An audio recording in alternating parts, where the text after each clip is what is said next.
రాంబాబు గారు ముఖ్యమైన క్వశ్చన్ ఏంటంటే, మీరు అక్కడి నుంచి కోర్టుకు వచ్చినప్పుడు అక్కడ ఇలా పెట్టి తగ్గేదే లేదు అన్నారు. దీనికి ఎందుకు కారణం? రెచ్చగొట్టడానికి లేదా ఏంటి అసలు? అనాలేండి అన్న. ఎందుకు?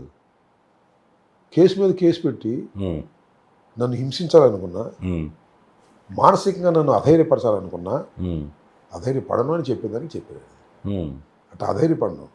మీరు కేసు మీద కేసు పెడితే ఇంకా ధైర్యాన్ని పెంచుకుంటా తప్ప నేను వెనక్కి రాను. ఇప్పుడేం మైక్ లేదు కదా, నేను మాట్లాడడానికి లేదు కదా మీడియా ముందు.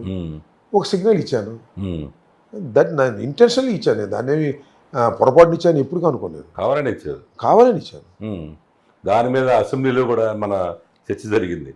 ఎవరు మన హోంమంత్రి గారు కూడా అసెంబ్లీలో అక్కడ ఏంటి ఆయన అట్లాంటి రెచ్చగొడతాయని తగ్గేది అంటామేంటి అని మీ గురించి చాలా హోంమంత్రి కామెంట్ చేసింది. తెలుసా మీకు ఆ విషయం? ఆయన హోంమంత్రికి ఆమె ఏం మాట్లాడుతుందో నాకు అర్థం కాదు తప్ప నీటికి మాట తప్పే ఉందా దానిలో? What is wrong in it? నేను తగ్గనని చెప్తున్నాను, మీరు తగ్గించాలన్నా అంటే నా పొగరు దించడానికి మీరు జైల్లో పెట్టారా, నేరం చేశాను పెట్టారా?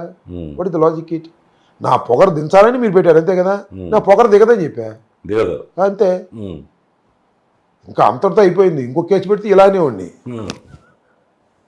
ఎక్కడ నేను అనేది ఏంటంటే వాళ్ళ ఉద్దేశం ఏంటి?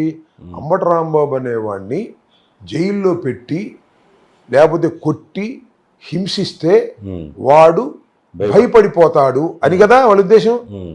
నేను దానికి చెప్పదలుచుకుంది ఏంటంటే వీడు మీరు ఎన్ని కేసులు పెట్టినా, మీరు కొట్టడానికి ప్రయత్నం చేసినా వీడు భయపడడు అని చెప్పడం నా ఉద్దేశం. నాకు మైకులు లేవు, ఆమెకి శాసనసభలో మైక్ ఉంది కాబట్టి చెప్పింది.